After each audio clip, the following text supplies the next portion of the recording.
네, 소개 말씀 감사드립니다. 제가 첫 번째 건강 강좌를 발표를 맡게 된 소화기내과의 오신주입니다.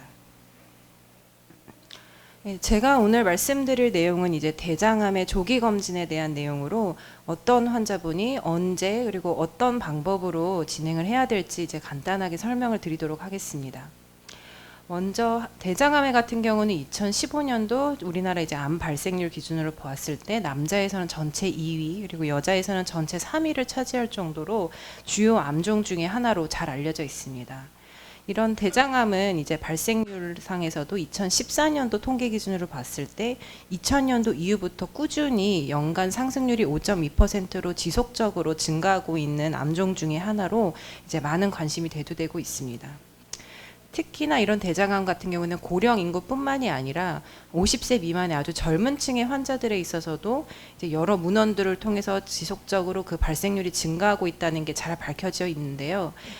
뭐 미국이나 이제 유럽과 같은 서구뿐만이 아니라 아시아 같이 이제 우리나라 같은 경우도 식습관이나 생활 습관이 자꾸 서구화처럼 변형이 되고 있기 때문에 이런 요인들이 많이 작용을 해서 우리나라에서도 이제 50세 미만의 젊은 환자들에게서도 많이 이제 대장암이 발생을 하고 있어서 이런 우려들이 이제 좀 많이 높아지고 있는 상황입니다. 사망률 또한 대장암 같은 경우에는 연간 사망률이 10만 명당 16.5 정도로 이제 폐암 그리고 간암 다음으로 세 번째로 높은 사망률을 보이고 있는 대장암종 중에 하나고요. 이런 대장암 같은 경우 이제 향후 10년을 예측을 해봤을 때 이런 사망률이 지속적으로 높아져서 폐암 다음으로 두 번째로 높아질 수도 있겠구나라고 지금 예측하고 있는 바입니다. 대장암 같은 경우는 한 80% 정도에서는 이제 뒤에서 다시 설명을 좀 드리겠지만 진행성 샘종과 같은 이런 선종에서 많이 진행을 한다고 잘 밝혀져 있고요. 이 대장암 같은 경우는 이런 병기에 따라서 침습 정도에 따라서 기수가 많이 달라지게 되는데 이런 대장암의 병기는 점막층에 국한된 제자리 암종부터 시작을 해서 점막 하층 정도까지 얕은 부분에 이제 침범을 한 1기 초기 대장암 그리고 그 침범 깊이가 깊어져서 근육층을 뚫고 들어가는 경우는 3기 그리고 인접한 림프절을 침범을 하거나 원격에 이제 전이가 있을 경우에는 그 기수가 더 높아져서 이제 4기까지도 이제 진행이 됩니다. 이러한 대장암의 병기가 중요한 이유 중에 하나는 앞서 이제 보시는 자료에서도 보시다시피 제자리 암종이나 이제 얕은 점막 하층 정도에 국한된 초기 대장암 같은 경우에는 생존율이 90% 이상을 넘어설 정도로 굉장히 좋은 생존율을 보이고 있고 치료 또한 내시경적 치료로 이렇게 충분히 시술을 가능한 치료가 되겠는데 이제 기수가 높아지거나 더 진행이 될수록 급격히 생존율이 떨어짐을 볼 수가 있습니다. 또한 치료 방침 동안 바뀌게 돼서 이제 내시경적 치료로는 불가해지고 수술적 치료나 또는 뒤에서 이제 여러 연자 선생님께서 설명을 해주시겠지만 항암 치료나 방사선 치료들 같은 걸 통해서 치료를 해야 된다는 점에서 이런 병기들이 치료 방침과 생존율에서 많이 달라지게 됩니다. 따라서 대장암 같은 경우에는 조기에 진단을 하는 것이 치료적인 면에서나 생존율에서도 아주 유의미한 결과를 나타낸다는 점에서 조기 진단이 굉장히 중요하겠습니다. 따라서 우리나라에서도 이제 여러 주요 암종 중에서 조기에 암을 발견을 하고 치료가 가능하게 함으로써 치료율을 높이고 또한 사망을 낮추고자 이런 국가 암검진 사업을 진행을 하고 있고 여러 주요 암종들에 대해서 이제 나라에서 국가 암검진 사업을 진행을 하고 있는데 대장암 또한 다음과 같은 프로그램을 통해서 국가 암검진 사업을 진행을 하고 있습니다. 이제 자세한 설명은 뒤에서 다시 설명을 드리겠고요. 그래서 간단하게 보시면은 우선 선별적으로 45세 이상의 남녀 구분 없이 모든 환자들에서 매년마다 대변 자멸 검사를 받도록 권고를 하고 있습니다. 그래서 이런 대변 자멸 검사에서 양성이 나올 경우에는 좀 더 정확한 검사를 위해서 대장 내시경을 하도록 권고를 하고 있는 바이고요. 이 외에도 이제 다른 검사로 대장 바륨 조영술이나 CT 대장 조영술 검사와 같은 것들이 있습니다. 자세한 각각의 검사에 대해서는 다시 설명을 드리겠습니다. 먼저 대변 자멸 반응 검사라고 하는 것은 이제 자멸, 소위 말해서 육안적으로는 확인되지 않은 혈액이 대변 성분에 섞여 있어서 시약을 통해서 그 성분을 이렇게 검출하는 검사입니다. 그래서 여기 계신 분들이 이제 많이 받아서 제출도 해보셨겠지만 뭐 대변을 받아서 제출만 하면 되는 거기 때문에 침습적이지도 않고 비교적 간단하면서도 경제적인 검사입니다. 이런 자멸 반응 검사가 양성이 나오는 경우는 어떤 경우가 있냐면은 이제 궤양이나 또는 항문 치질과 같은 항문에서 나는 출혈뿐만이 아니라 이제 우리가 이제 우려가 되고 있는 대장암 또는 염증, 용종에서도 출혈이 나는 경우에 양성이 나올 수가 있고요. 뿐만이 아니라 이제 음식물이나 약재 같은 경우에도 일부 영향을 받게 됩니다. 하지만 이제 자멸 반응 검사가 양성에 나올 경우에 2에서 8% 높게는 한 30%까지도 이제 대장암이 발견된다라고 밝혀지고 있고, 이런 자멸 반응 검사를 선별 검사로 시행을 했었을 때 발생률과 사망률이 의미 있게 감소를 시켰다. 그래서 선별 검사로는 충분히 효과를 보이고 있다고 밝혀져 있지만 사실 이제 진단율이나 정확도 면에서는 좀 떨어질 수밖에 없기 때문에 양성이 나올 경우에는 앞서 말씀드린 대로 대장 내시경을 통해서 좀 더 정확하게 확진을 할 필요가 있습니다. 대장 내시경의 경우는 이제 많은 분들이 잘 알고 계시겠지만 다시 설명을 드리자면은 장 정결을 해서 장 안을 깨끗이 비운 다음에 이렇게 가늘고 긴 호스를 통해서 대장 항문으로 삽입을 하여서 대장 안쪽의 점막을 직접 이제 카메라로 보면서 영상을 통해서 확인을 하는 검사 방법입니다. 그래서 점막을 직접 보고 있기 때문에 대장암이나 용종의 발견율이 가장 정확하게 검사를 할 수 있는 방법 중에 하나라고 알 수가 있겠고요. 뿐만이 아니라 검사를 진행을 하면서 이런 식으로 이상 병변이 발견이 되거나 용종이 발견이 되면 그 자리에서 조직을 얻을 수 있고, 또 이제 어느 정도는 시술이 가능하기 때문에 치료가 같이 병행될 수 있는 검사 방법 중에 하나입니다. 하지만 이런 대장 내시경 같은 경우도 다음과 같이 이렇게 음식물이나 대변이 깨끗하게 비워지지 않고 이렇게 대변 물이 많이 남아 있는 경우에는 여기서도 보시다시피 이 뒤쪽에 있는 점막이나 이 아래쪽에 있는 점막 같은 경우는 세세하게 관찰을 하기가 어려워집니다. 그래서 이런 부분은 이렇게 검사를 시행하는 의사 같은 경우에도 놓치는 부분이 생길 수밖에 없게 되고, 추후에 봤을 때 이렇게 추적 검사 사이에 발견되는 중간암이라던가 조기에 암을 놓치게 됨으로써 이렇게 나중에 진행성 암으로 많이 발견되는 경우들이 종종 있습니다. 따라서 이런 장정결 정도가 대장 내시경에는 검사의 수행뿐만이 아니라 이제 시간에도 영향을 미치게 되고, 결정적으로는 이제 용종 그리고 대장암의 전암 단계로 저희가 잘 알려져 있는 샘종을 놓칠 수 있는 확률이 대장 정결도에 따라서 의미 있게 차이가 나기 때문에 그만큼 대장을 얼마나 잘 정결하는 게 대장 내시경을 받는 이런 결과에 영향을 많이 미친다고 볼 수가 있겠습니다.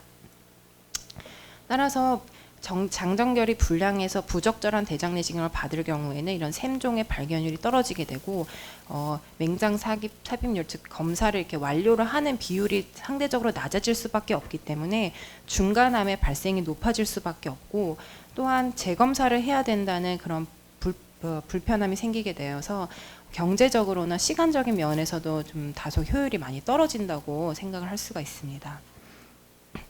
그렇다면 이제 좀 더 정확하고 좋은 대장 내시경 검사를 받기 위해서는 이제 수검자들이 어떻게 해야 되는지 이런 준비를 좀 간략하게 소개를 해보겠습니다.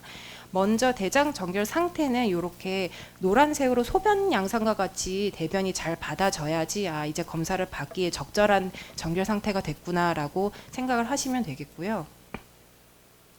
장 정결제는 이제 병원마다 그리고 이제 검사를 받는 환자의 상태나 연령 등을 고려해서 이렇게 다양한 장정결제가 있는데 이런 것들을 다 일일이 소개하기엔 지금 시간이 너무 짧아서 간략하게 보시면 이제 4리터 옛날에 이제 표준 장정결제로 잘 알려진 용액부터 최근에는 좀 용량을 많이 감소시킨 1리터 용액까지도 이제 많이 나오고 있고요. 뭐 그 정제액도 많이 나오고 있는 상황입니다.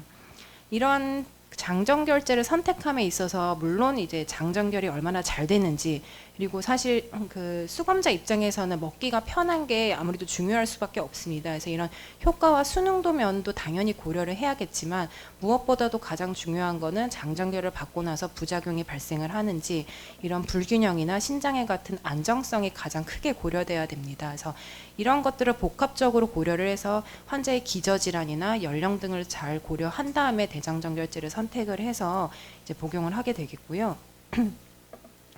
그래서 대장 정결제를 선택해서 정결을 복용을 하게 되면은 환자분들이 이제 복용을 하게 되는데 검사 시간에 따라서 조금 복용 방법이 달라질 수는 있습니다. 그래서 가장 좋은 거는 오전에 대장 내시경을 받을 경우에는 전날 한 2분의 1 정도로 먹고 검사 받는 당일 아침 일찍 일어나서 나머지 용액을 먹는 분할법이 가장 좀 효과적이라고 이제 잘 알려져 있고요. 하지만 오후에 검사를 받는 경우에 따라서는 굳이 분할을 하지 않고 아침 일찍 일어나서 당일날 대장 정결제를 다 복용을 하는 것도 어느 정도 이제 얘기가 되고 있습니다.